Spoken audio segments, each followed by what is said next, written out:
Hey there guys, my name is Marcus, and in this video I will show a simple way how you can easily change the camera shake amount in Battlefield 2042. So what you want to do is pretty simple and pretty easy.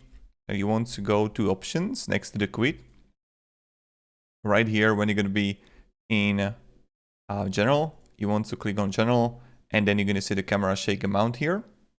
And what you can do, you can easily decrease it. So in the moment, the camera is going to be lower and lower. And this is pretty much how we do it. So if you can have any questions, ask me down in comments. I'll be really happy to help you and provide you some guidance and support. You know how it goes, you know how it is.